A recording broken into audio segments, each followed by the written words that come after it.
Good evening, ladies and gentlemen. Welcome to the south-afrifur podcast. You're listening to myself, Ivic Wolf, along with my co-host, Scratch. Yo. And our guest this evening is Hypetaph, who is Hello. the head editor, if I'm not mistaken, of Howl Publications. Yes, sir. All right. So, I don't know, like maybe you should just tell us a little bit about yourself. I know that there has been a bio that has been placed onto the website, but obviously straight from the horse's mouth, or in this case, wolf's mouth.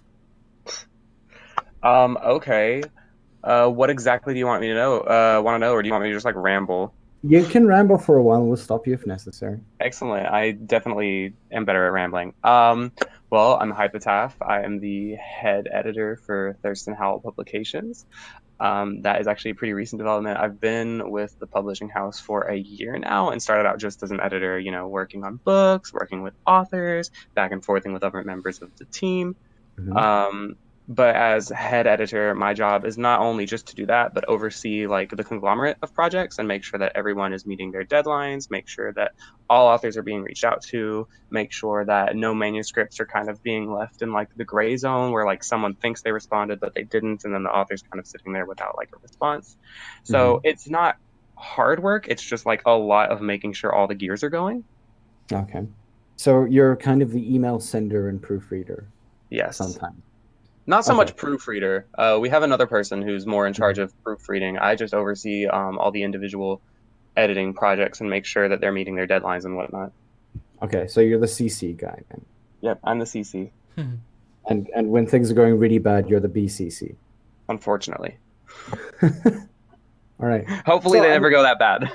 Yeah, well, hopefully. So, I mean, when it comes to like big projects that you have worked on, either as an editor or now as the head editor, like what have you worked on that you're particularly proud of? That's a good question because I hate playing favorites with the authors that I worked with because they've all been really, really great people. You hear horror stories about people who like don't want to change manuscripts or they think the editor's wrong, and I very thankfully have not had any of those issues. Every single person I've worked with has been very understanding. We've back and forth.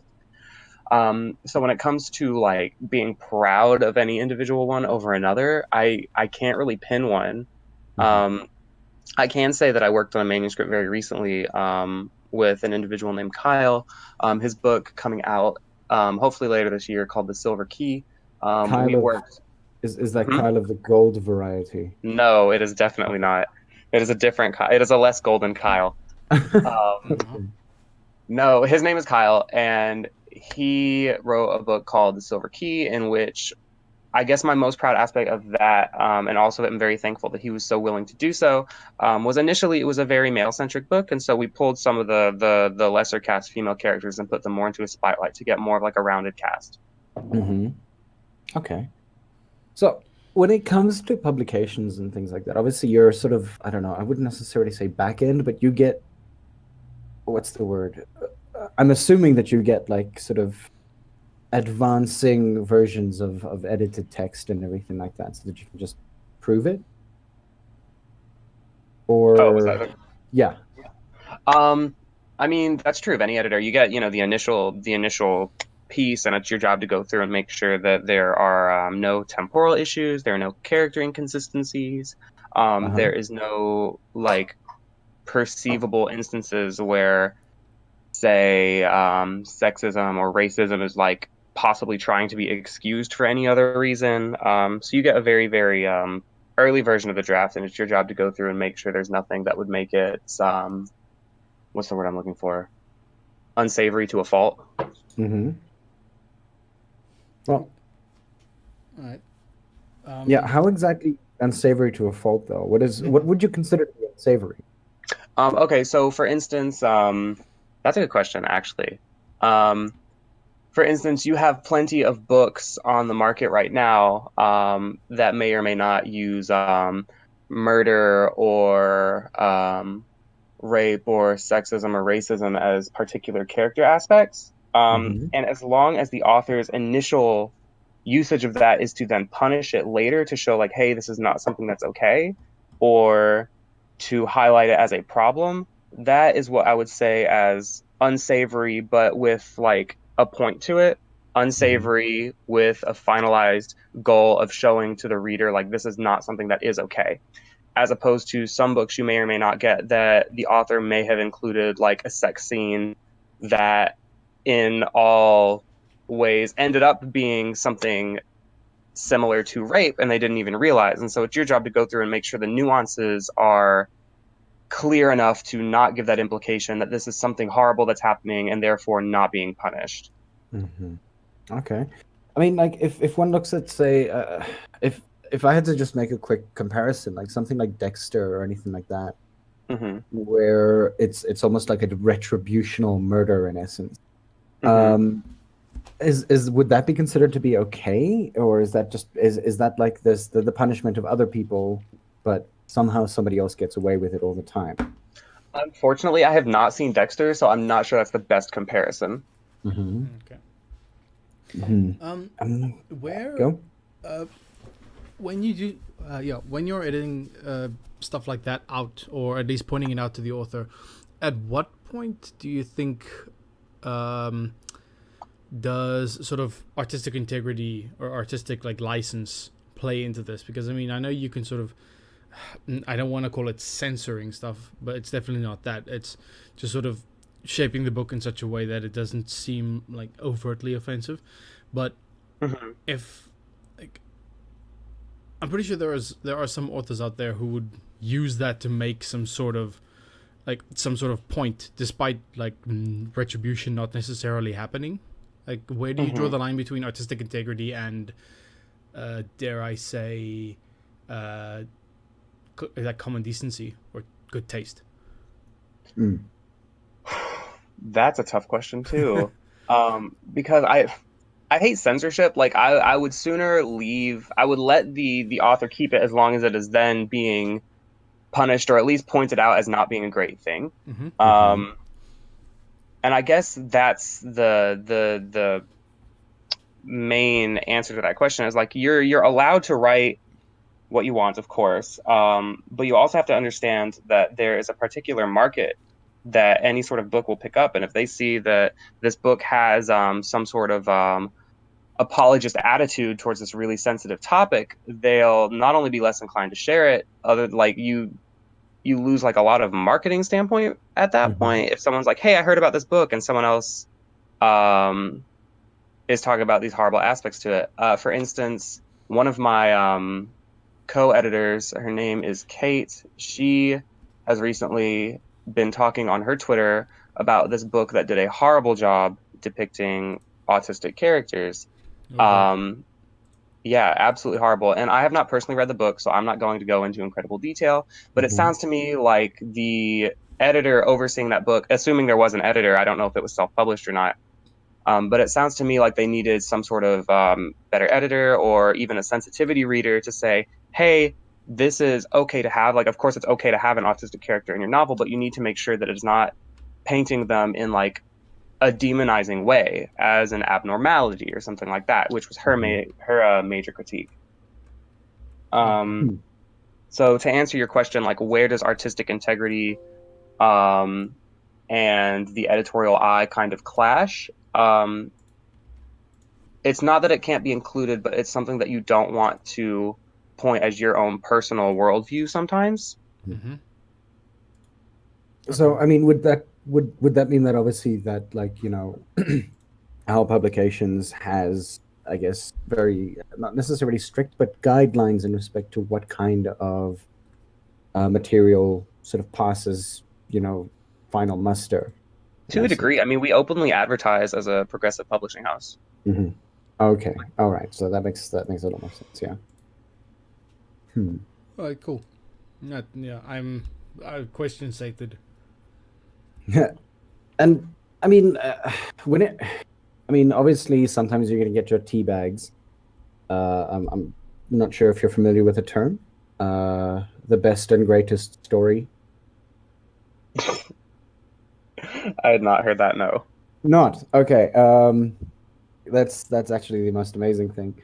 It's a concept that was created by Scratch. Now you're gonna help me with a name here. Mog Moogle. Oh, right. Yeah. Yeah. who we actually also had on here. He's an aspiring writer. Well, I mean, aspiring writer. He's been writing for years. Yeah, something published. Um, So yeah, I'd say he's and there. uh, and he created something that was called the best and greatest story, which pretty much, I mean, there's obviously like a set rules or like set rules that you should follow as a writer or a novelist to ensure that you don't fall into any kind of cliches, pitfalls, and so on and so forth. Like writing your own character into Yeah, like into a author novel. self-insertion. Yeah. So authoric self-insertion, giving people infallibility, not questioning clearly. That's a new sound. Oh, sorry, my bad. Like clearly, like plot, like clearly, like clear plot holes and things like that. Bad grammar, the entirety of all that. That's kind of what we call or at least what they call the tea bags, which has apparently been read at various conventions. I'm not sure if I can pop a link for that. Scrap, you know. Let me see. I can go for this mug. The best and great. You can read this at your own leisure. I know. I've read it too. Yeah. Yeah, it's not necessarily good, but that's kind of the point. Like it's, what did he say? There's like 24 or 25 different like sort of writing sins that you must not commit. He committed all of them sans one. And somehow he still managed to get, I don't know, and somehow he still managed to get it published just because it was essentially like one big exercise into doing it wrong. Let me just see that. Right? That's what he was going for. Yeah, no, that was exactly what he was going for. Would hope so. I can't find it now, but I'll send it to you at some point because it is definitely something that you should read. And yeah, it was an exercise where he followed none of the rules of writing whatsoever. And yeah, but any case, so the point that I was trying to get to is that how bad are some of the stories that actually come through? I haven't gotten any particularly horrible ones. Most of the ones I get are pretty good. And I've had to reject for more obscure reasons, like it's just not our demographic or something like that. Like I had to reject a children's poem / coloring book thing recently because it's just not our market. Like they would not make any money through our publishing house. Okay. Because we don't aim towards that general demographic, you know? Yeah.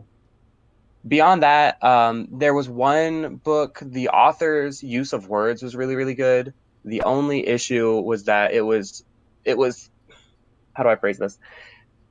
It was kind of an atmospheric experiment that relied on its tones too hard and became boring in every aspect. Wow. So pretty much the first half of most Stephen King books. Yeah, that's a good way to put it. And you know, I'm not going to name names or talk about the book or anything like that out of a kindness, but basically they did everything they could to make every scene as dark as possible, and so it made the actual dark scenes just seem the same as every other. So there was no sense of climax. There was no... It was oppressive all the way through. It was oppressive all the way through, and that's not something that can be feasibly edited every single word on a 250-page novel to potentially increase the climactic emphasis of like 2 or 3 scenes. Yeah. So that was probably the worst and most grating refusal I've ever had to send someone. But beyond that, they've not been horrible. Sorry, my answer's not more exciting than that. No worries. But when you do reject, novels and things like that based on, not the right demographic, this or that, have you ever had people who sort of give you grief for it? I've actually never once gotten a response to a rejection. Oh, wow. Oh, okay. So you just make them all sad, don't you? I guess.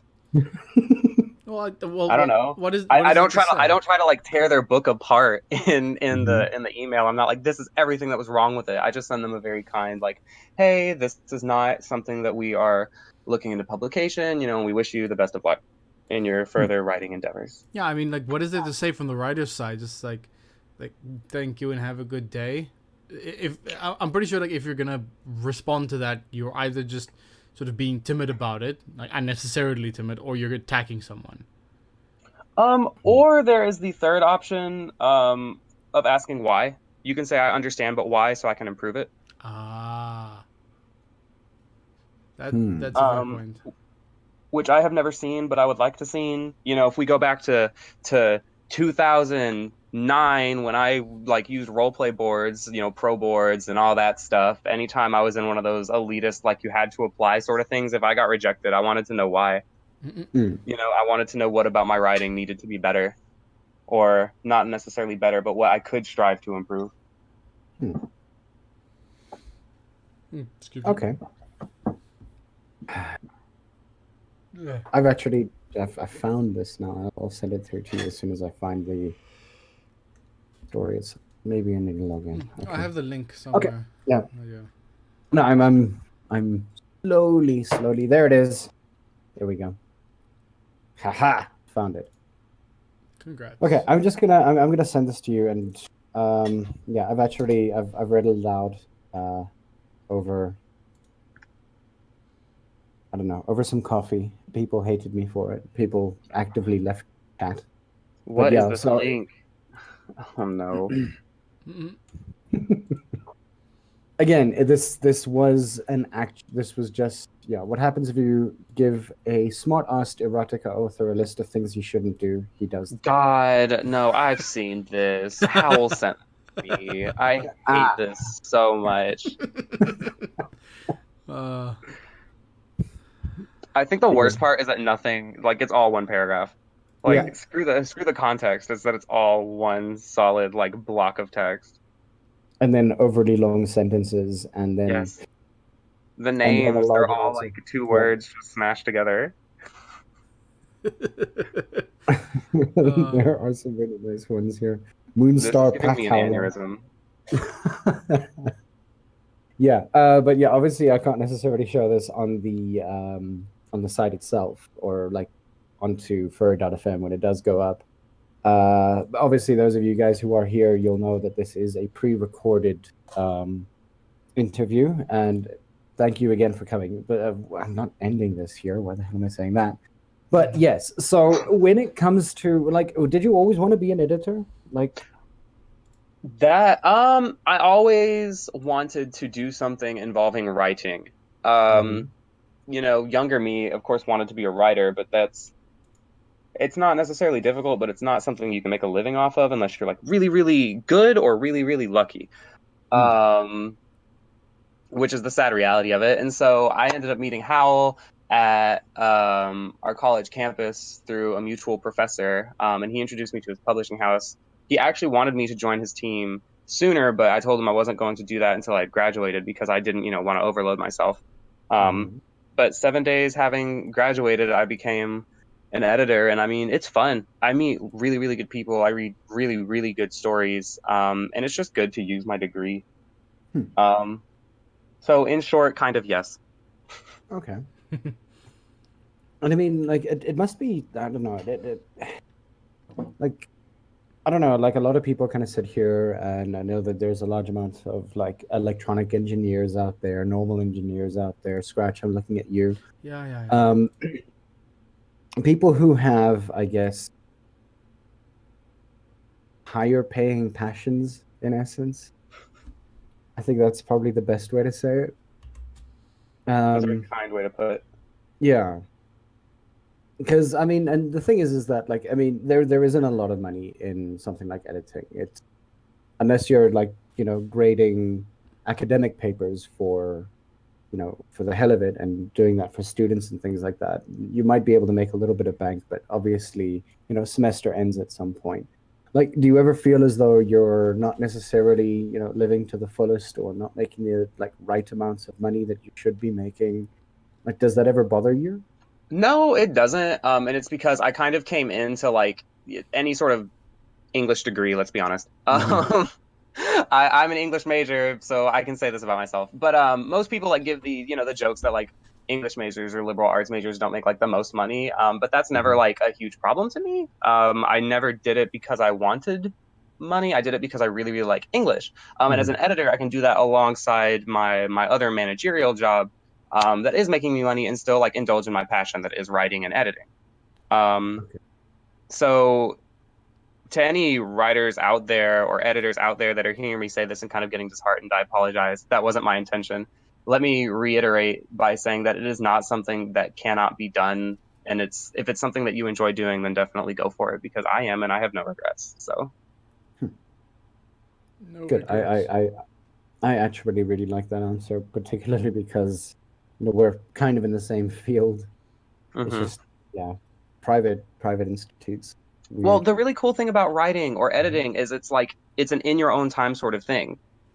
So there's nothing stopping me from doing that and also whatever else I need to do to facilitate my overly expensive millennial lifestyle.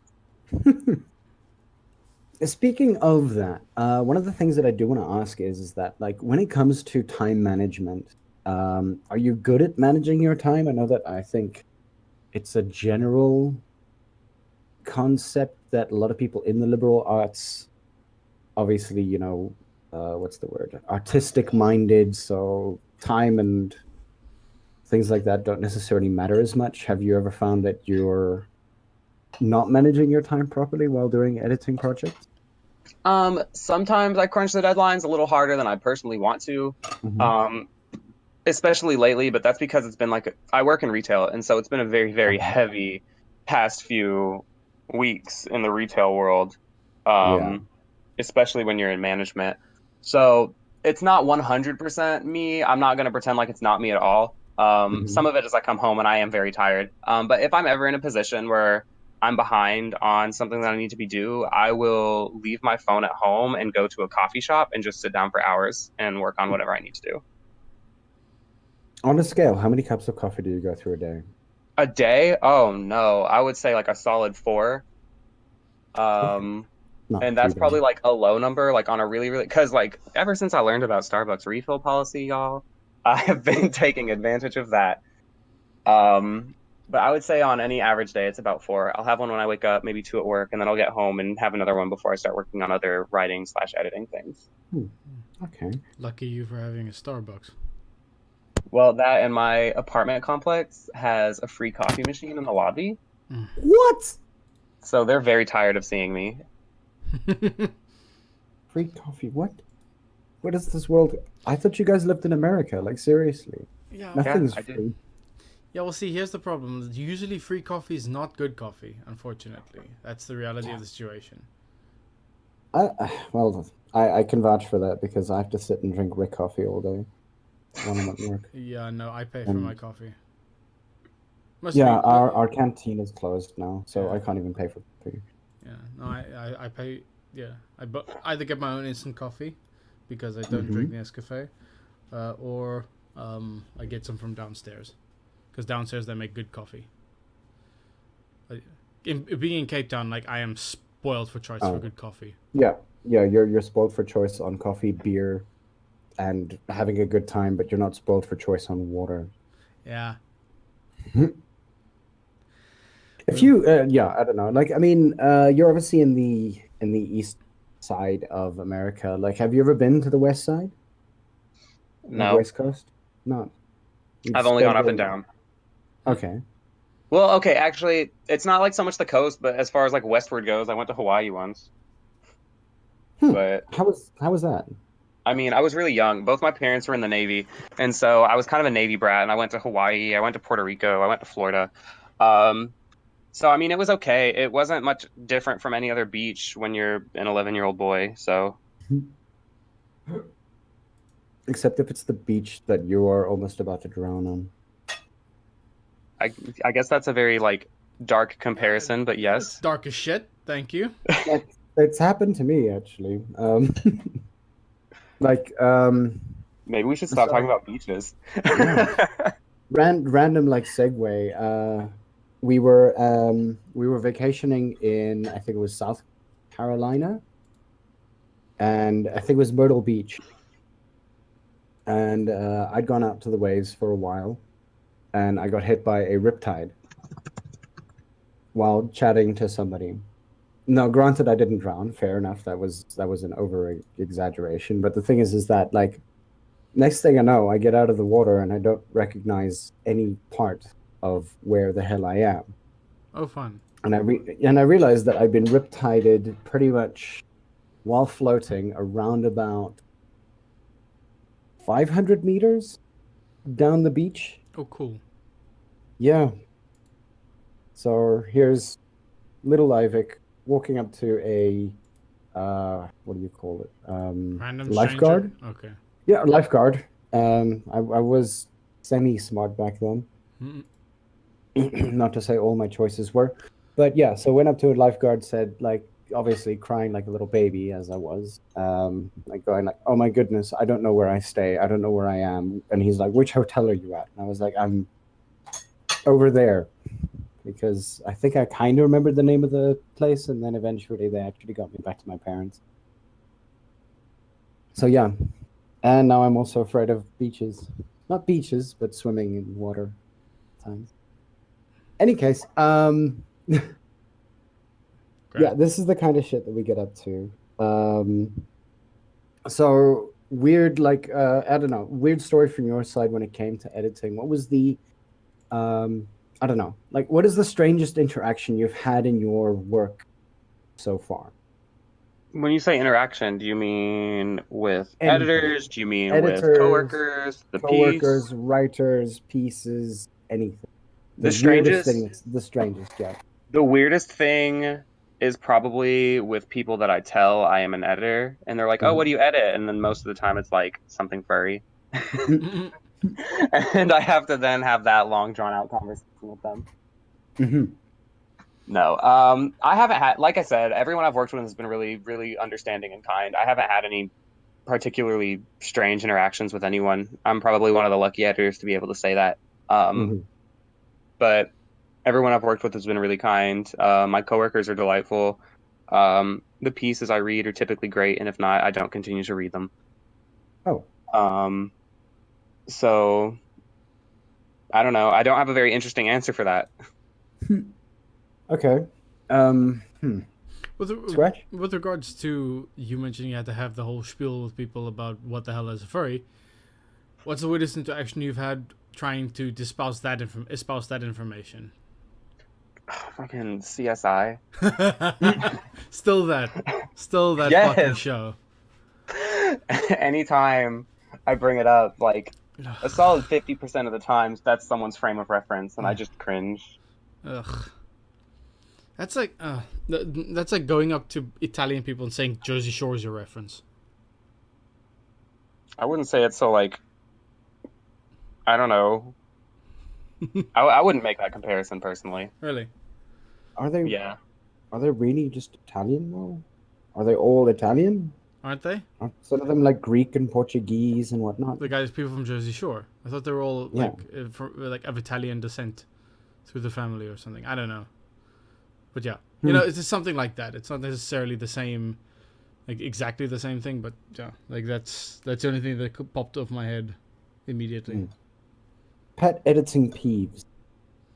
Editing peeves? Mm-hmm.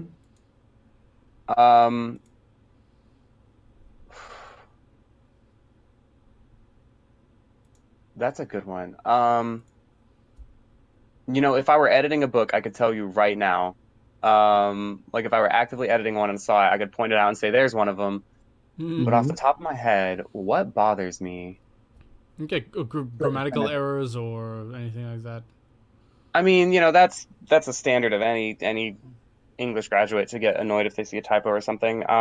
But that's mostly like what proofreaders do. I look more for plot and character and temporal consistencies and stuff along those lines. So I'll see a grammatical error and occasionally I'll fix it. Occasionally I'll just leave it to the proofreader because I want to make sure I don't get lost in the minutia, trying to make sure that the entirety is fluid and enjoyable. Mm-hmm. So I think sometimes writers if they like get lost in a scene, they will spend so much time writing it, and then 3.5 pages later, I realize none of it mattered, and so Oh goodness. I just have So to highlight it and be like delete. is it pretty much like being strung along for absolutely no reason? Well, have you ever read any of the Song of Ice and Fire saga novels, like the Game of Thrones books? I have not. Okay, Mm-mm. well, George R. R. Martin does this delightful thing where he will spend a page and a half like having characters walk by a table. He'll describe everything on this table, and then you never see it again. And like that's what I'm talking about. Like I get it, they're rich and have food, but I don't need a page and a half, 2 pages talking about like the roast pig or the grapes or any of that they've got, especially when I've read 8 other scenes in different castles about that. Because that reminds me that it almost comes from like the school of Red Wool. Yes, it's exhausting. He does that. Dean Koontz's early novels were really bad about Yeah. that. So that's probably my biggest thing. When I invest in reading something and it doesn't matter. Yo. Okay. Are How- you like that with people too? That's a cold question. Yeah. That was a cold question. Um,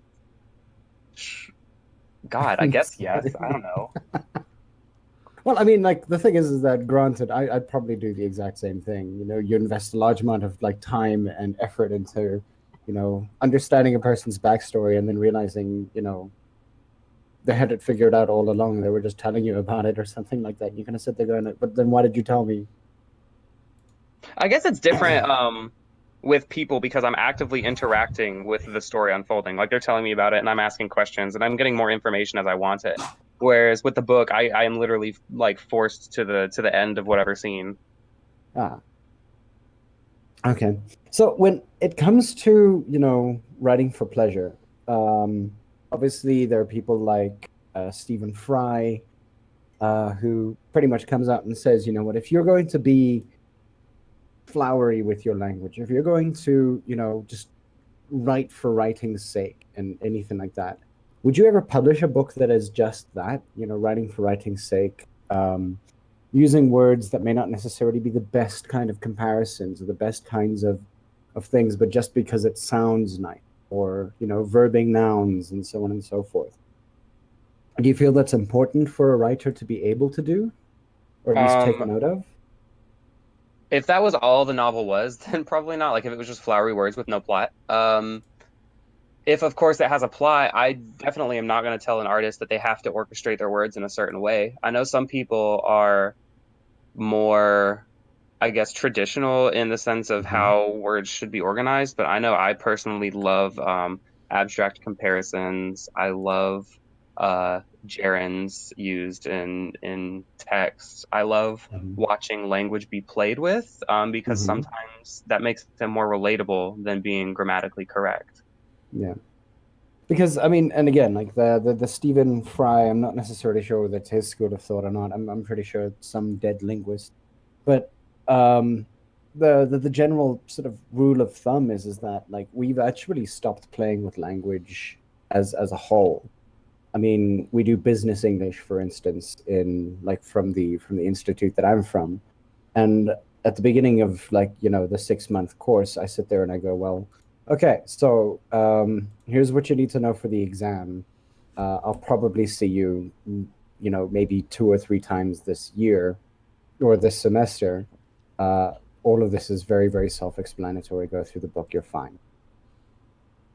And I Want don't my know, money it. I'm sorry, but the thing is that like, what do you want me to tell you? Business English is terrifyingly important for you as a person to grow into a company. That doesn't. I don't know. I don't buy it. I can't buy into, you know, telling people that they have to be corporate puppets.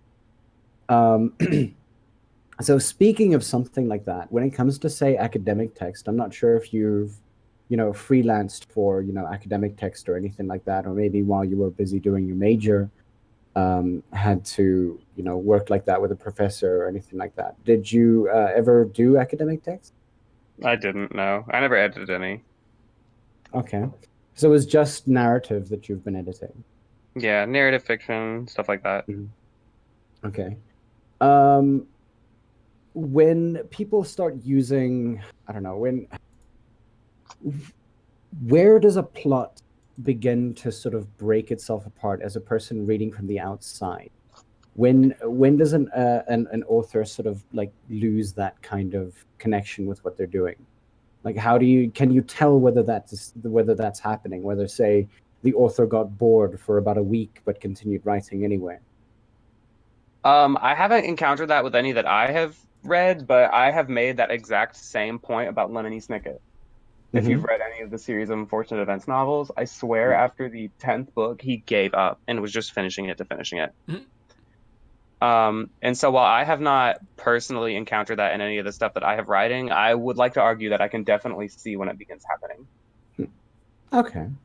When it comes to, I mean, obviously, as an editor, you need to read fairly widely to be able to, I don't know, contextualize what you're doing, and how, what kind of forms of writing there are out there, I'm assuming.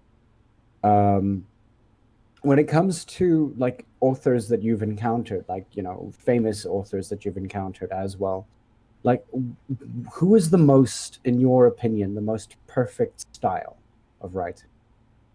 Oh no, that's hard. Um, I don't know. Any author that I read, I can find things that I do and don't like about it because I am a critical asshole.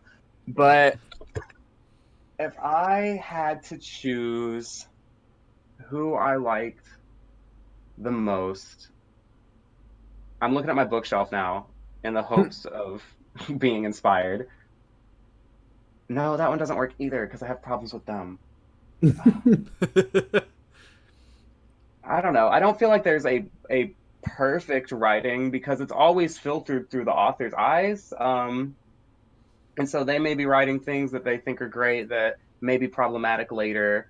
Or maybe during the time it was something that's acceptable that later is not. And so there's just a lot of context provided to that question. And I don't believe that there necessarily is a perfect writing. Mm-hmm. And I assume you're not just talking about like stylistically, you're talking about context and plot and character and stuff like that. Yeah. Because if we were to talk stylistically, I enjoy Tennessee Williams. Okay. As far as his word usage and the way he uses words to characterize his creations and stuff like that, I think he does fantastically. All right. If you've ever read any of his short stories or A Streetcar Named Desire. Oh yeah, Streetcar Named Desire I've read. I was actually part of one of our formative texts that we had to do. I think it was in the second year, if I'm not mistaken. I mean, and now speaking about like, writing and writing styles and things like that, obviously as time changes, writing styles change with it, quite a lot even. Have you found that books these days seem to be just sort of churned out for churning out's sake, much like, say, Lemony Snicket, where they come up with a relatively good idea in the beginning, and it kind of peters off into sort of this eventual darkness?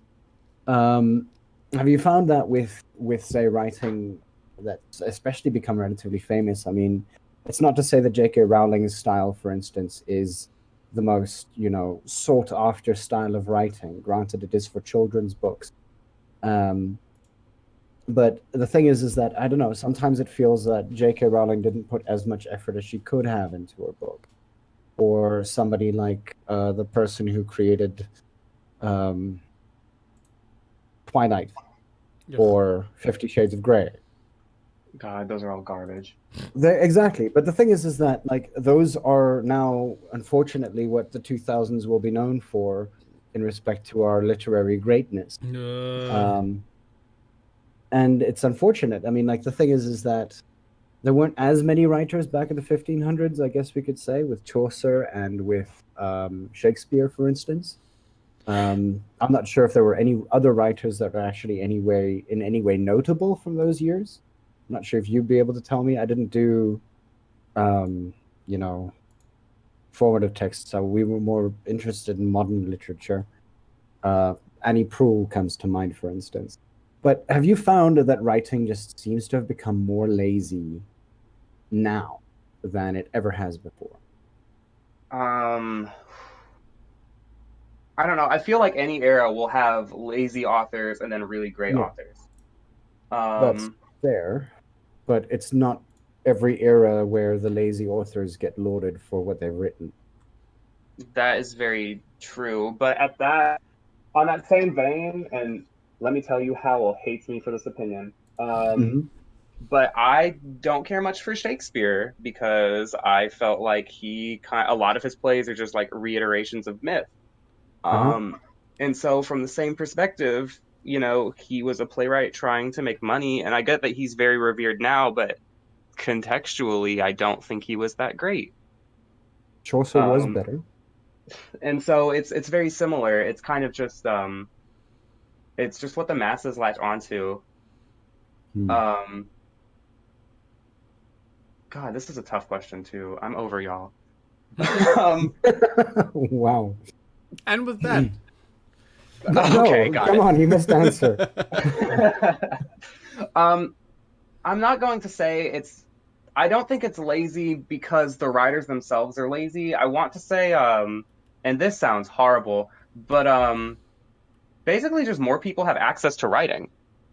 Yeah. And so you have a lot more writing, and you have a lot more that isn't fantastic.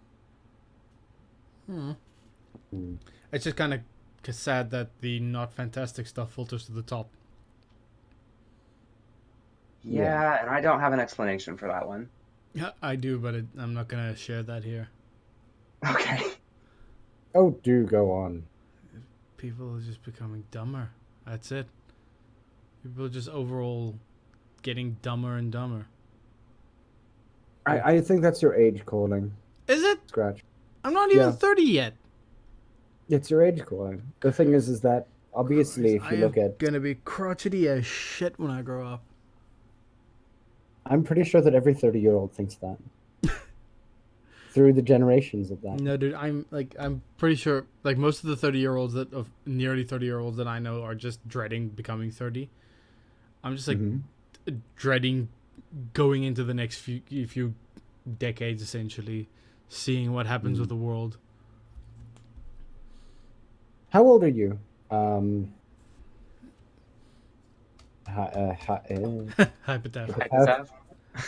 sorry. Yeah, I'm sorry. No, 23 years old. 23. Okay.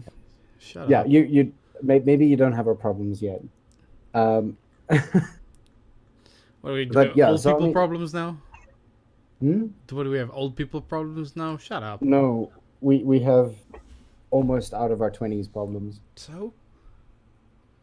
I'm sorry. I've been like very existential and very like embrace death kind of vibes these days. Okay. When it comes to books like that, where the theme is, say, something like existentialism, or thank you for the segue, Scratch. Ha. Um, I live to serve. where does one draw the line when it becomes too confusing? How do you sort of sit down and look a person in the eye and go, your book is too existential currently. It doesn't sound like it's gonna. Oh, okay. Hypetaph is telling us, wait. I think my sound cut out. Ah, okay. I can't hear her, you guys. um, shall we just continue talking? But Yeah. I see your little bubbles moving. DSMR. What does that mean? No, it's my fingers were Oh. offset. DSM. Fair enough. Okay, I can My see how fingers that were works. just offset. Okay. Yeah. Same turned into this more. Do you think you should just Let's see if we can get him back. disconnect and reconnect? Yeah, let's give it a second. Yeah. Around. Okay. So even non-live, we still have these technical difficulties. Okay. Yeah. Yeah. Let's just. It's just Yeah. Let's just kill this quick. Yeah. Back in a tick. Mhm.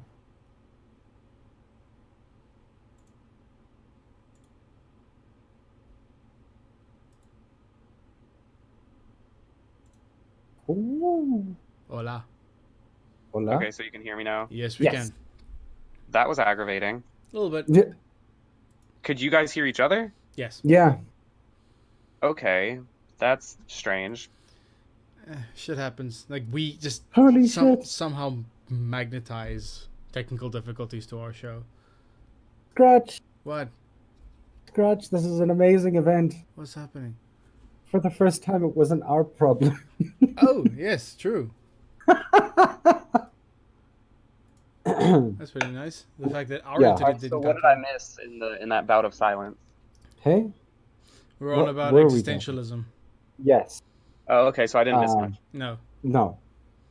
Because in essence, one never really misses much when it comes to existentialism. So, when speaking of existentialism, when is too much? When is like I'm not sure if you guys or have had books that deal with the themes of existentialism. So maybe I should just what's the word preface with that. Have you dealt with books that are very existentially motivated? To a degree, that one that I was referencing earlier, that Oh, wrote the its one that tones a went little dark. too hard. Okay. Basically, that was also one of the tones. The main character. I don't even necessarily want to say protagonist. The Just main kind of like the main person along for the ride. yes. Just they questioned themselves a lot, which is fine, but nothing really happened in the novel. Hmm. Okay. Yeah. I don't know. Do you know of any new genres of writing that are coming out these days? There's been a lot of experimental text lately that Mm-hmm. I have personally been enjoying. For instance, are you guys familiar with Danielewski? No. No. He wrote I guess what I want to say like one of his more popular novels was House of Leaves.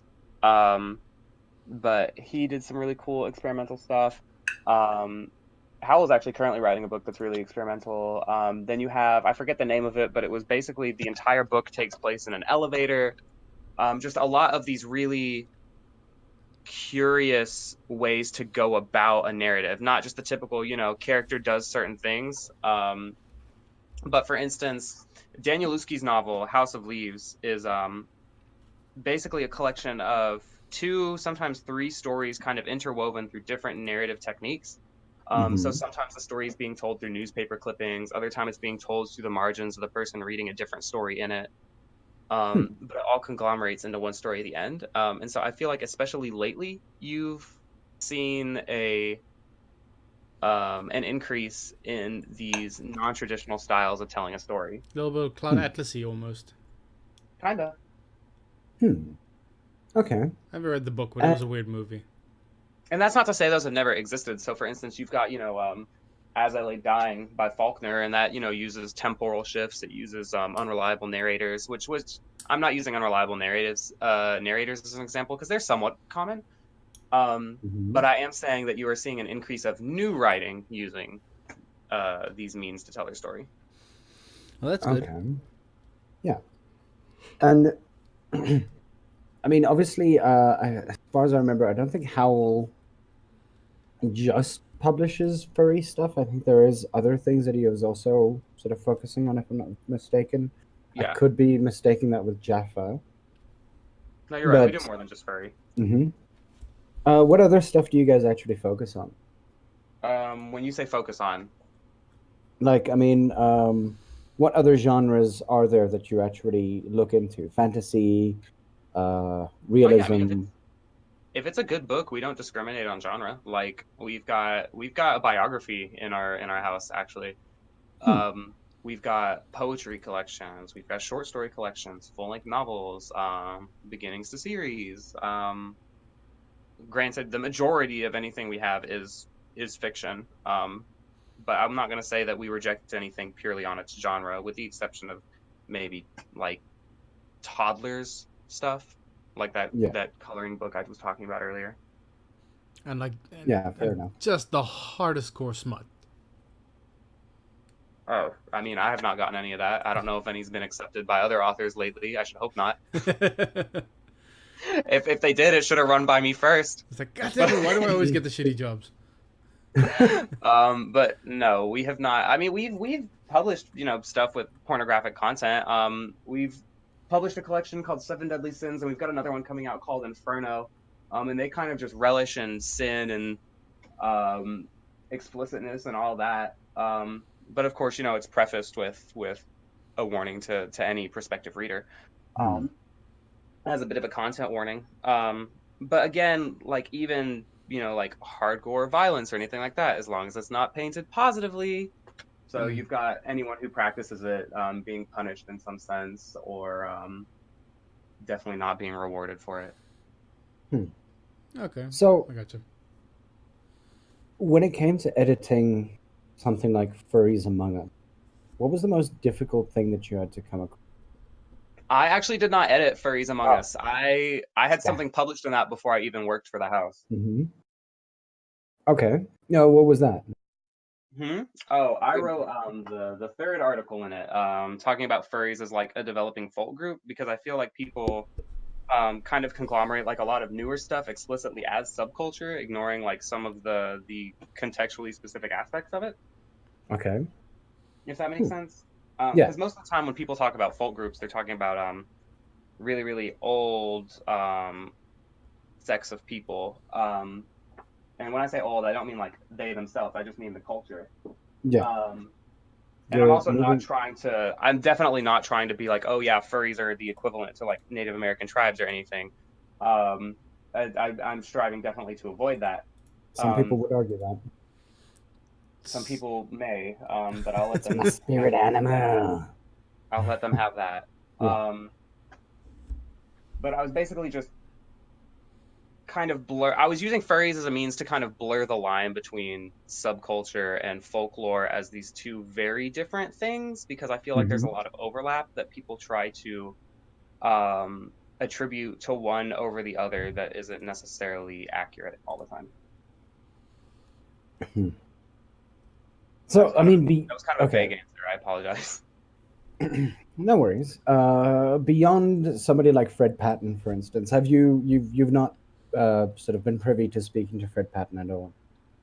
No, I haven't really spoken to Fred Patton. I was published alongside Fred Patton in Furries Among Us, but I personally have not spoken to him. Yeah, no, it's one of the reasons why I'm asking, because obviously, with Fred Patton and the work that he's been doing, it's Oh, I found a picture of you. What? Sorry, I'm looking through Thurston Howl Publications right now. Oh no. Yeah. I'd like to squeak, but I'm done. Yeah. Take it offline, Ivik. Nah, that's Badge is giving me the worst look. Let's finish this up, okay? We have half an hour left. Yeah, fair enough.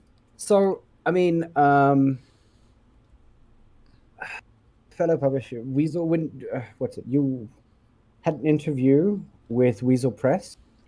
How did that go for you? How did you feel about it? Okay. It was great. Weasel's nice. He asked standard questions. There was nothing really strange about the interview, and I've talked to Weasel briefly outside of that, but I'm not anything particularly major. But I mean, he's a really nice guy. He knows his stuff. Do we not have him on? I'm in the process of reading a collection of short stories of his. The collection itself is called Jazz at the End of Night. At the End of the Night. And so far I'm enjoying it, and I should have a review up in like the next few days. So. Oh, nice. When it comes to your reviewing, if you are going to do reviews, or if you do reviews, I try to make sure that there was a space in between them, but thank you for pointing it out. When you do reviews for things, what is are you the type of person who reviews relatively critically, or are you the type of person who I guess I'd call it a Patton-esque way of reviewing something? where Well, I mean, Patton, like he knows the stuff, but I would call his reviews more summaries. oh, okay. I feel like when I read a Patton review, it's often just it doesn't tell me much about whether or not it's good. It just says here's the story. Hmm. Okay. Um, and so to kind of diverge from that, I am incredibly critical Okay. Yeah. of what I read. You mentioned So so I'm you're incredibly the critical. I've got two reviews out currently. One is for Bill Kiefer's The Goat, if you're familiar with that novel. And then I recently reviewed a novel by Kamita Kamita called Slave Trade. And I'm not going to, elaborate on every aspect, but I point Mhm. out, what I like about the novel and what I don't, and aspects that are problematic, and others that, just different parts of the novel that may or may not be good or bad. I don't just say, here's the story and here's what happens in it.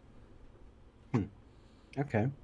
So as a obviously English major, reviewer, editor, when you go to the movies or when you start to read a book and you get around about maybe, depending on the length, either an hour in or 100 pages in, do you begin to suss out the storyline from there? Do you kind of, in essence, destroy the wonder of the book just by having the knowledge that you do? Um, Kind of any like sort of media that I indulge in, I criticize Mm.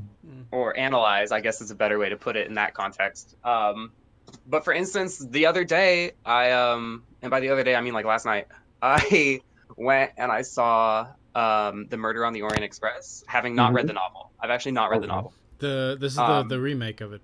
The- it's the most recent one in theaters. Yeah, that's the remake. Um, but I want to say like maybe 2/3 of the way through, I knew exactly what was going to happen. Oh. How often does that happen, where your mind sort of auto completes, or just jumps to the obvious, not the obvious conclusion, but like the conclusion of the book or the movie? Like, how I'm often not do you going to see say the it happens. twists? I'm not gonna say it happens like super often. I'm not gonna pretend to be some sort of like clairvoyant when it comes to deducting or deducing things from movies or books. I I don't know, maybe a fourth of the time, maybe Okay, a fourth. Mm. yeah, that's fair. Um, most of the time, because a lot of the times I'm watching a movie, the narrators do a pretty okay job of keeping the twists somewhat well composed or well directed in such a way where I go, oh, I didn't expect that. Mm. And then there are other ones where it's just, the big reveal is not a reveal. Yeah, it's like Yeah. it's been front and center the whole movie. And then there are also parts where I'm like unnecessarily critical of these small ass things. Mm-mm. Where have you guys seen the It movie, I the most have recent Not one? yet, no. have not. I'm not a fan of horror movies. Oh, I'm just not okay. a fan of like remakes in general. Well, then I don't want to talk about it if you guys haven't seen it. No, I mean it's just like with it, for instance. I like the original It, and at least from what I've seen and from what I've heard, I don't think I'm going to enjoy the new one. Apparently, the new Oh, guy's okay. really good. Give me Curry any day. But I mean, and the reason why I ask is because I've like, what was it? We had a movie night on campus, and I was roped into being a car guard slash, person who would be standing around making sure that students don't make a mess at campus. Chaperone. Um, Chaperone, in essence, yes, if we had to call it that. And for various reasons, we were watching Guardians of the Galaxy 2. Um, and there was a point that while watching Guardians of the Galaxy, I sat there going like, somebody asked me randomly, and I hadn't been watching for like a good hour, or I'd been sort of phasing in and out of watching the movie itself. Somebody asked me like, how long is this movie? And I looked over at the screen. I saw things happening. I listened to a bit of dialogue, and I said, well, it seems like they're coming to the big climax. There's about 20 minutes left, and I kind of walked away. And it was unfortunate that that's kind of what happens with books, with stories like that. Like, do you find that, copy pasting certain kinds of things? And I guess that brings me back to the question of existentialism. Um, like storylines need to make sense, but at what point does it become sawn off? When have you heard the same story too many times? I feel that way about just like almost any romance. Fair point. Oh, someone falls in love with someone and then they hit a few snags. Like I don't watch romantic movies often for that reason. Yeah. And anytime I pick up a book and it tells me it's a romance, I often put it down for that reason. Guess one more reason to hate Shakespeare.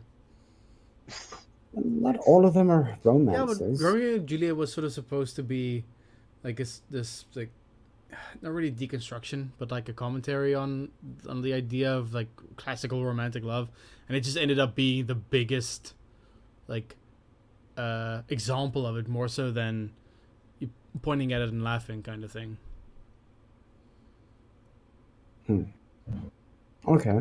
But that's just me. I mean, who was Hugh Grant? Any Hugh Grant movie follows the same formula every single time, even when it's not a romance. Yeah. But hey, I said nah. I feel that way about Seth Rogen. Can't stand his movies. That's fair.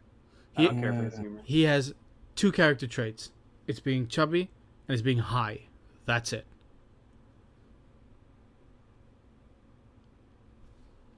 That's it. okay, Like, I don't like Seth Rogen shit. I don't like his style of comedy. fair enough. Beyond, why are they doing this? I need to focus. Sorry. Beyond like all of this kind of stuff, like your personal life and things like that, like where do you, again, and this ties into that entirety of like watching a movie or reading a book or reading a novel or reading a newspaper article, where you're constantly sitting down and being critical of things. And I guess maybe this kind of brings us all the way back to a relatively cold question that I asked. Where do you draw the line between when you're doing work and when you're just out to sort of chill? Like, do you make a distinction? Being critical is kind of my chill. Like if I'm with like-minded people, I love just discussing like nuanced issues about things. Like Howell and I, anytime that we would like go out for dinner, like we would bring up some movie or some book and then fucking attack it.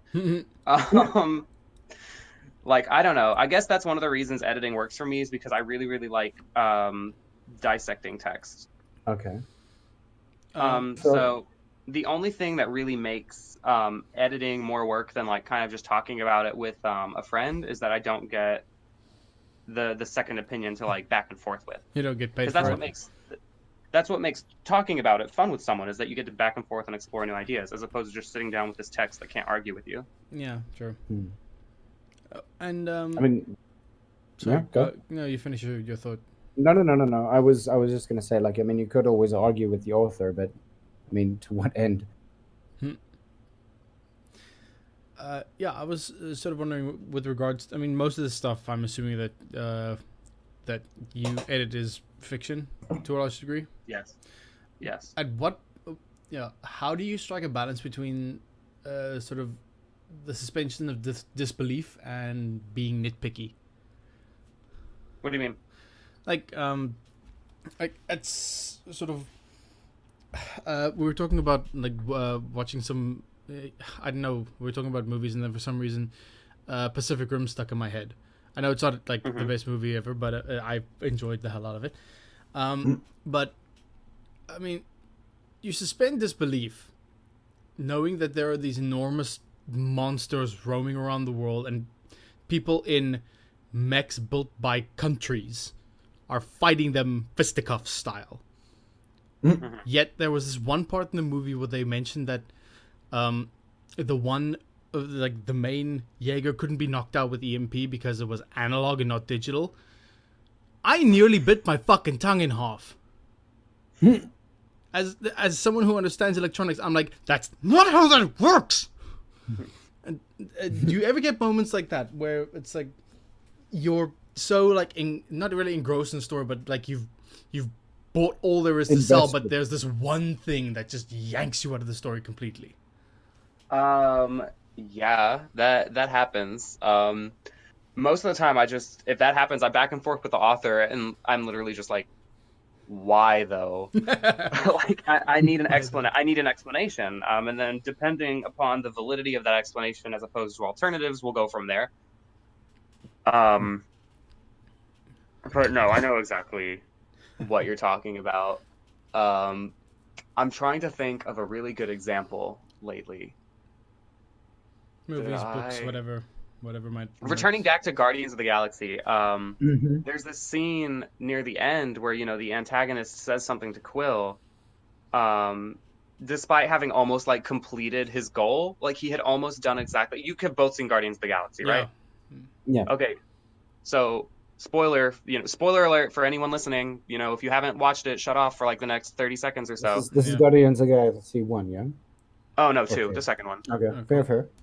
Okay, Guardians of the Galaxy 2. There was the scene where Quill was like about to have whatever power like surgent through him through what's his name, the bad guy that ended up being Quill's dad. Mm-hmm. Do you remember that? Yep. And then Quill was like, Yeah. oh, and then the dad was like, oh, this hurts me almost as much as when I put cancer in your mom. And I'm just sitting there like, why the hell did you say that? You are about to you are about to do everything you set out to do, and you couldn't keep your tongue like you could not just not open your mouth. That's like villain monologuing 101. You have to say Yes, that. like it was just a classic case of dumb villain monologuing, and I almost lost my mind. Like I face palmed in the middle of the movie theater. Like, you're about to win, dude. You're about to succeed. Just Make him angry. Yeah. It's Hulk. It's Hulk. Did he have to know that little detail? Did he have to know that one little goddamn detail? And so it's situations like that. It's not so much like you were talking about the EMP. When it comes to physical stuff, I'm typically not so worried about it, as long as it reads smoothly and, to a reader, it seems justifiable enough under most circumstances. But when it comes to dialogue that anyone can listen to, like anyone can see and be like, that just doesn't sound right, that's where I get really aggravated. Yeah. I get that. I can cardboard plot propulsion dialogue bothers me. When people are talking for no reason but to facilitate the plot. I mean that's so like that's so like 80s era James Bond kind of shit. It's like, have we not moved past this yet? Like, we know, like, there's so many better ways to tell a story than having someone gabbing on like about it for 5 explicitly minutes. Say, yes. Yeah. Look, I mean, and beyond something like that, I mean, like, set storylines put aside, those like anti-storylines, like with the Disney princesses and everything like that, even that's becoming a cliche now. I mean, what was it? Happily Never After, I think, almost started the that kind of trend where people started somehow existentially questioning themselves in the middle of, what's the word? A song and dance routine. Why the hell are you guys actually dancing? Where did you get all of these people? Why do they exist? Kind of thing. You kind of sit there going like, you know what? It's cute the first time, but when you literally hang your entire story on that premise, don't just stop. I don't know. I kind of like that the sort of straight man in the middle of chaos trope. Like, Bob's Burgers centers around that completely. Like, Bob is weird, but he's not as weird as everyone around him. But okay, so I adore Bob's Burgers. Bob's Burgers is so good. I'm still loving now. What's the word? In respect to like animations and things like that. And this actually will bring me to a secondary point. And it's actually a question that I asked Thurston as well. But like, say something like, damn it, the horse. BoJack Horseman, come on. BoJack Horseman. Yes, sorry. Like, when it comes to something like that, which I don't know, and every single episode, irrespective of the fact that you're actually expecting to be kicked in the balls at some point within the entire thing, you don't expect being kicked in the ball, or at least in the way that they do it. Like, that takes a large amount of effort. I think it's the same thing with something like Steven's Universe, where there's just this moment where something happens and you kind of sit there going like, I'm going to question everything that I've ever known and loved in the entirety of my entire life, and I don't know what to do with this. Those kinds of stories are extremely good. And again, this brings me to my segue. Is the animated and story-driven gaming market beginning to destroy authorial writing? I mean, I'm not gonna say that like writing. How do I phrase this? I don't feel like a story being told through animation versus, non-animation really changes the writer's ability to construct a story that they want. I don't feel like one is necessarily destroying the other. I think they're two separate entities that exist as a media, but as far as stories being told through said media, it kind of varies. Good question. There are some stories that would just absolutely have to be told through animation. But I feel like that's not always because of the story, but sometimes the context within it.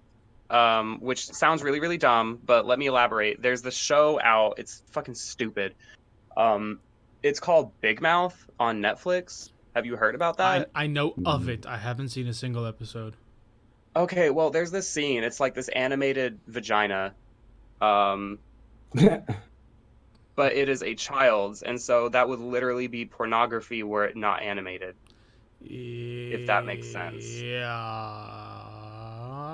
I question the need for it more it got a lot of criticism. I can imagine. And I'm not necessarily going to explore that more, but it's kind of like the way you want to tell your story sometimes falls to a certain means of portrayal. Like there's sometimes I read something and I'm like, that probably would have been good as a book, or sometimes I'll read a book and be like, I would love to see this in a movie. So I feel like as far as stories being told goes, yeah, go for it. I'm trying to think of how to phrase it, but sometimes there are certain aspects of your story that can only be told a certain way. Yeah. I don't feel like one is necessarily destroying the other, however, to answer your initial question. Do you mind if I, what's the word, try to, I don't know, help, in essence? Yeah, go ahead. If you look at Aragon, for instance, the book by Christopher Paolini, I'm sure everybody's familiar, at least, with the book. When the movie came out, it was terrifyingly bad. In fact, I read Aragon. Bad, so. Hey? Was the book bad? Did you? I didn't enjoy it. I found it to be relatively good, in essence, but the movie literally just turned what could have been relative. I mean, like the thing is that if anything, the amount of political and thought pattern sort of stuff that actually happened within there, like what do you call that again? The stream of consciousness, in essence, because he seems to have these stream of consciousness, or like the main character in that book has like a stream of consciousness conversation with his dragon, for instance. And you lose every single bit of that in the movie. And I assume that the movie was only created because they wanted to make a game out of it. So they had to sort of move it towards being an action thriller, when the book itself really wasn't. And yeah, granted, it did drag on quite a bit. It's like trying to read The Wheel of Time.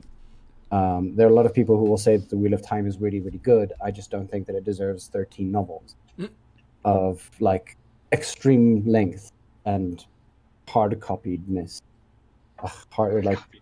Yeah. I don't know. Like the Wheel of Time novels, from what I've seen, you can not so much like prop up a table with it. You can make a table out of it. Yes, you can make an entire table out of those books. Yeah. You could just pile them all together, all 13 of them, into like one square area, and you'll have a new table. One nice little end table. And at some point, somebody's gonna put a coffee cup onto it, and you're gonna go like screaming off into the distance. Sorry. Anyway. But I don't know. Like, I mean, it's interesting. Like when it comes to fantasy writing, what do you find when you read fantasy? What is the main sort of theme that you found every single time in every book that you've read, or what is the most different theme that you found while reading a fantasy book? Either something that you've proofread, edited, or otherwise. Okay, so just out of any fantasy reading. Any fantasy reading. Maybe let's make this a twofold question. Of books that are out there and books that are coming out for, say, Howl Publication. Mm-hmm. Well, I mean, there's always an assassin. Oh yeah. Mm-hmm. There's always Any fantasy novel you have has, like, you know, this group of people, and then one is always an assassin, or like was a homeless child. Yeah. Or a homeless child specifically. Or a homeless child to be an assassin. Like, Yeah. You mean an assassin as part of the protagonist's group, or an assassin as part of like the antagonist group? Either. Yeah, I suppose I sort of answered my own question there. But you just see this, which is kind of good in a sense, because in fantasy settings, there's often this hierarchical, you know, barrier between characters of certain groups. That for the time period, it's really hard to surpass. So it's interesting when you have someone from the lower class, you know, the homeless, or someone from, you know, this criminal syndicate, you know, the assassin, acting as a mediator between people of higher or lower class respectively. So I understand why it's done. I'm just tired of it. Yeah, I get that. People like to explore the humanity of the assassin, or the potential of the street urchin, which is fine. There's just a lot of it. Yeah. And so in fantasy, I see that a lot. Okay. Here's And then okay. No. Yeah. You finish your two-part question first. Yeah. yeah. The other half If you was. can remember the second. Yeah. The other half was what is the most original thing that you've found so far in fantasy? Oh God. In any sort of fantasy, or like, I was kind of focused on like medieval-esque fantasy. So Well, obviously fantasy that's out there, or fantasy that is either out for, say, you know, there's Howl Publications. the most original one that I have seen in a lot of respects would probably be the Edge Chronicles. I feel like a lot of fantasy novels, they will create either their own creatures or their own world, and kind of put them with the other respectively. So you'll have like this Middle Earthy world with, like, you know, a few like weird creatures, or you'll have this brand new world, but it's still just like people and dragons. Whereas the Edge Chronicles, the author does an incredible job of creating this world. It's called the Edge. It's like this floating block of these horrifying forests. And then additionally putting in these horrifying creatures, these incredible cultures and people that are different in so many ways, and, you know, wars between them, and it's all original. It's all original. It's not just taking kind of, you know, this fantasy base and then adding to it. It's they started over on their complete own and just built from the ground up this beautiful world. Awesome. Do you think Tolkien kind of destroyed fantasy for everyone else? I feel like he did really good at it, and then a lot of people tried to emulate it. Yeah, I'm tired of playing in Tolkien's backyard. Yeah, I'm tired of playing elves. But yeah. Yeah. Okay. Like he was good. He was good. Don't get me No, wrong. he was good. But that's the reason why I asked whether Tolkien may have ruined fantasy for everyone else. Just by being so damn good.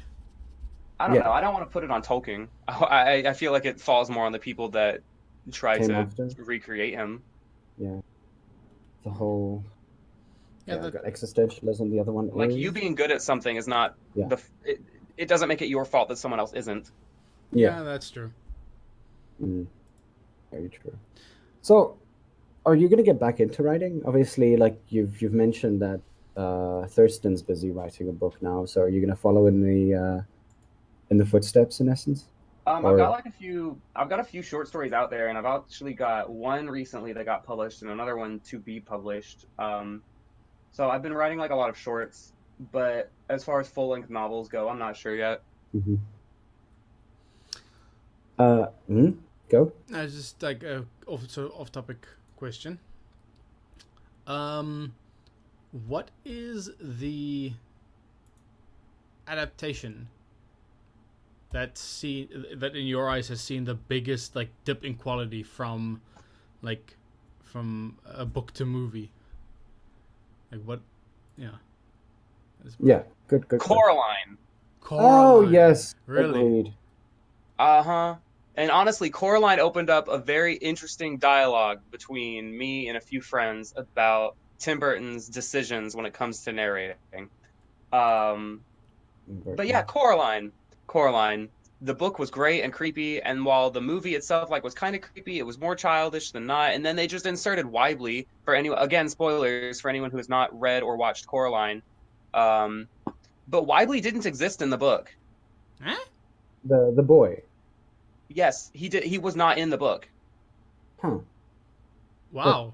For playing such a sort of quasi-instrumental role in the movie, it's kind of shitty.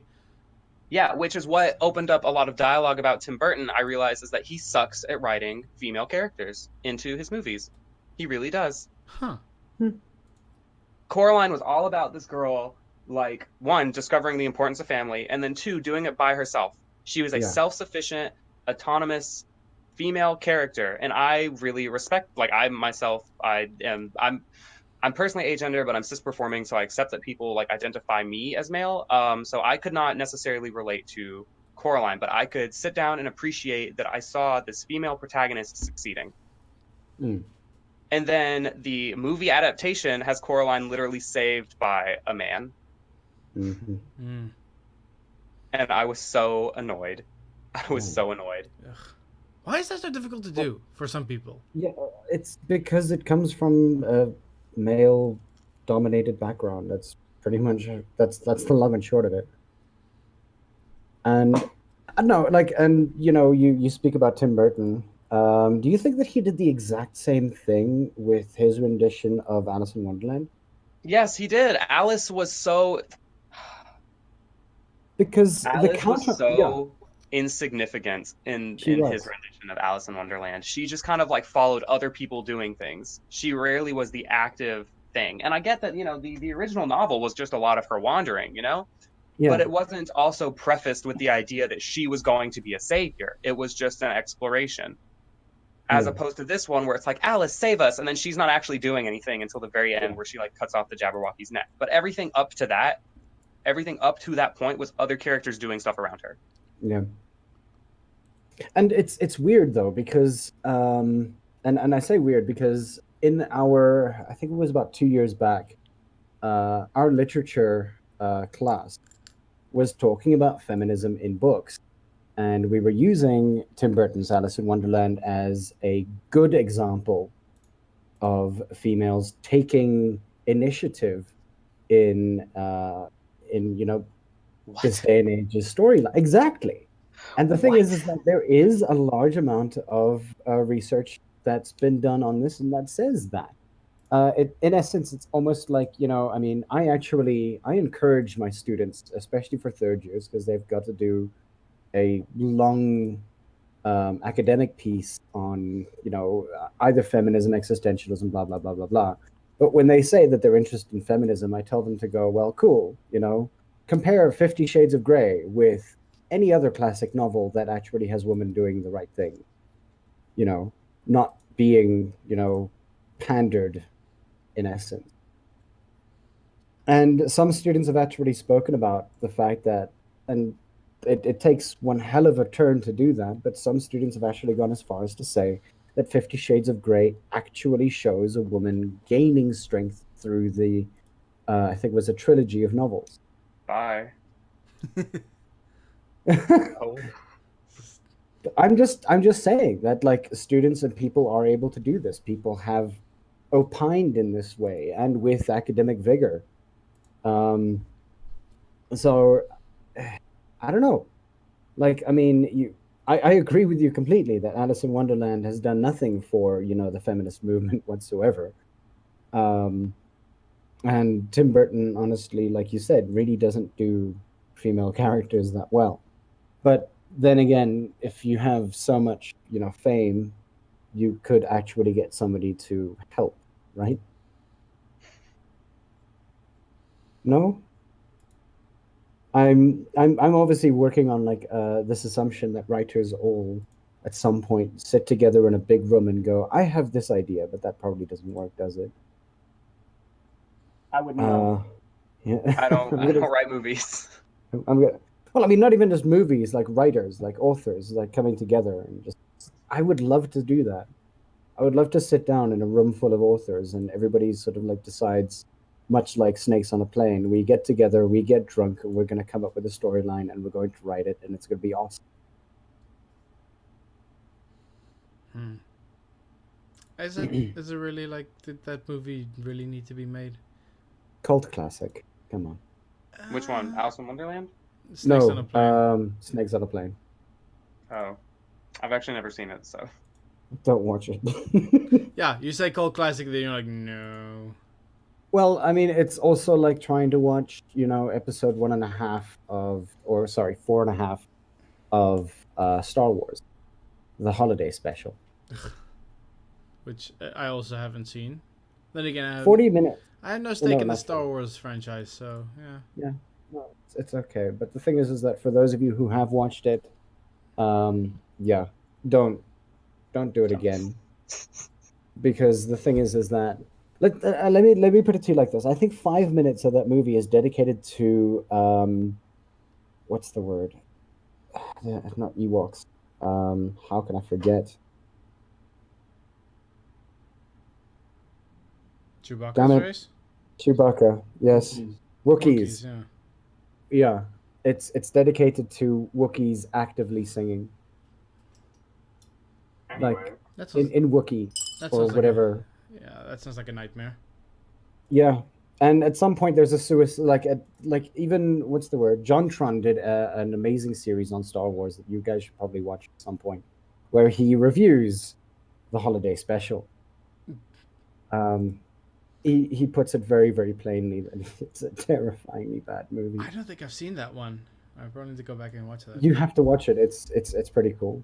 But yeah, so I mean, but like there have been failures out there, and people who've been famous have failed many, many times before. And I'm gonna ask you this: like when it comes to classic stories and remakings of classic story, what's your favorite way of doing it, or reading about how somebody's done it?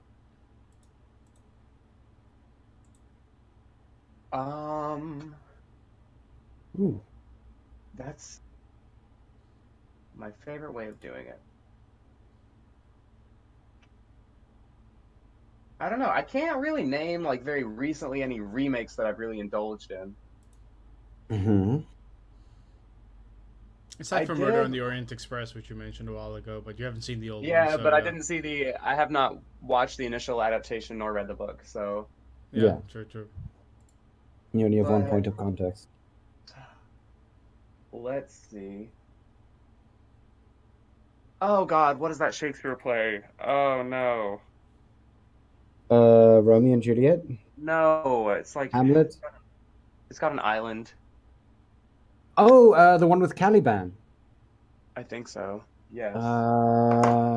Shoot, now I've forgotten what. For some reason, the type name in is drawing a Caliban blank, right? You've got Caliban being like incredibly protective of his daughter-esque figure. The Tempest. The Tempest, yes. There was an adaptation where Caliban was a woman. Huh. And so it invited discussion about behaviors and how people perceive them depending upon the sex of who's performing them. Mm-hmm. Interesting. That's actually really cool. Okay. Caliban is also apparently a Marvel supervillain hero? Yeah. No? Yeah, fictional character appearing in American comic books published by Marvel Comics, commonly in association with the X-Men. The character was portrayed in film by Thomas Lemarquis in X-Men Apocalypse. Huh. No, I need Who'd have this. thought? Now, yeah. But like, and I actually understand that. Like, where taking something like that, taking a classic, say Shakespearean play, and changing things up a bit. What did you think of the 1995 rework of Romeo and Juliet? Like I said, I don't indulge much in Shakespeare, so I have no idea which one that is. The one with Leonardo DiCaprio in it. I don't know if I've watched that.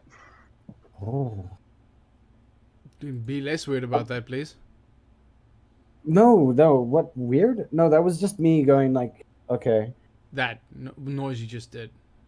No, like Uh, if you want me to be 100% honest, that it doesn't ring a bell, so I just don't feel like I have an answer. All right. Fair okay, point. no worries. This is Caliban. Um, He was the albino. yes. Okay. Is hmm. From At what point? No, never mind. Yeah, no. Um, obviously, you mentioned, and obviously, how publications is progressive in respect to the publications that it actually puts out and everything like that. How PC is 2PC? Um,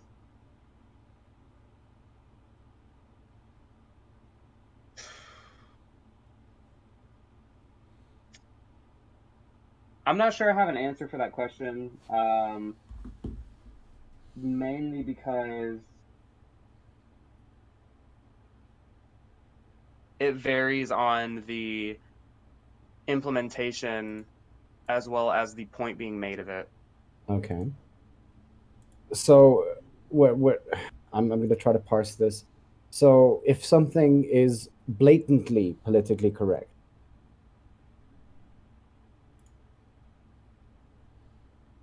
like that, Yeah, like they, I, I don't know. Like, I. Sorry for answering this sort of for you, but I don't think that's necessarily. You could see when someone's sort of defanging something just for the sake of like trying to handle the audience with kid gloves, but that doesn't necessarily correlate to being PC. I feel. Or am I mad?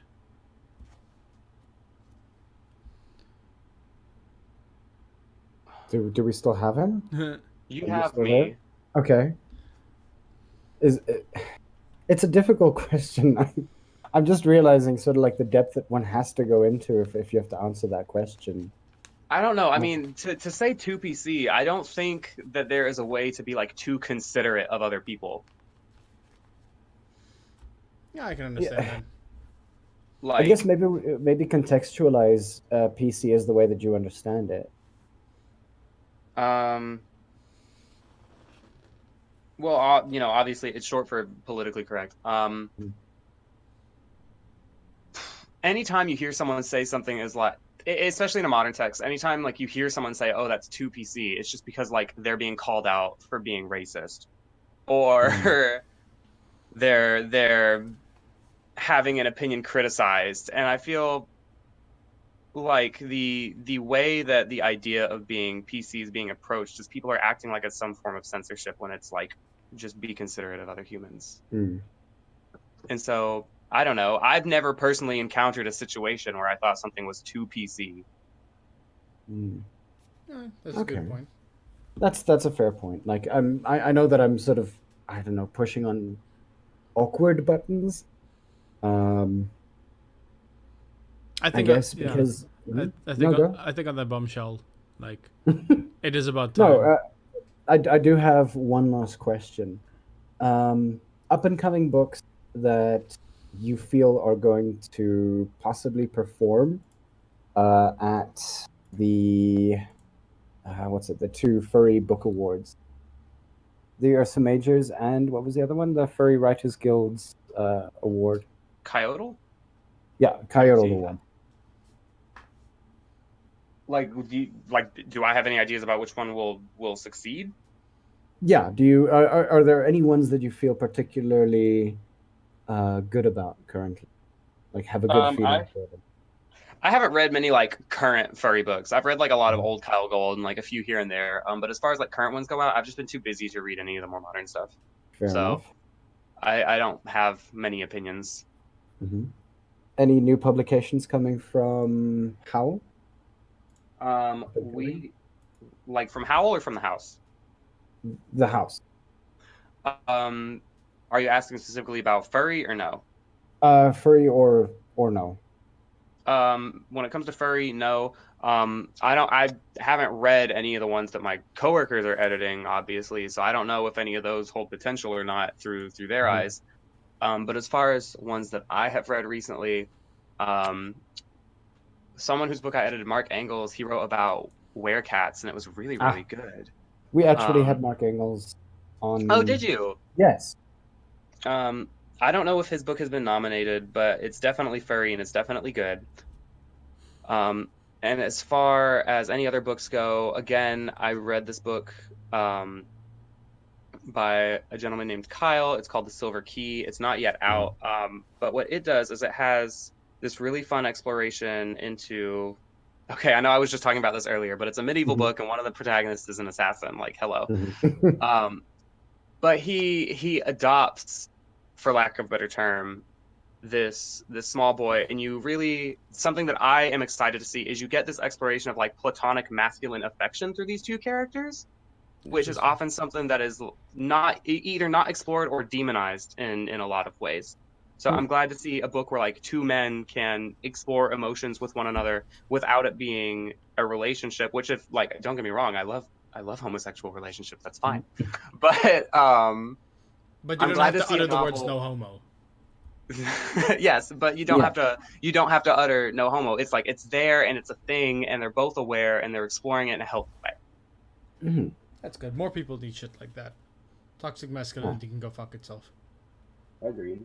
I'm very over it. And so that was one of the reasons I like it. And it honestly the book it does a good job because you have the main character whose name is Alexi. He's toxic in a lot of ways. And through like understanding the consequence of how he's interacted with this kid, as well as being called out by other characters in the novel, you watch him develop as a character in spite of that, and it's a really, really interesting character development. That's pretty cool. hmm. Cool stuff. So All I right. was happy to see that. Well, thank you for your time. We really, really appreciated you having you on and to talk about some of the publications and your thoughts on variety of different things. And yeah, well, good luck for everything in the future. And Yeah. yeah, I think with that we shall say goodnight, ladies and gentlemen. yeah. Awesome. Thanks for having me. Yeah, it's been a massive pleasure, dude. Awesome. Bye, guys. Cool. We'll see you Just, guys around. just Yeah. wait. Never mind. All right. Cheers. Cheers, dude. Bye.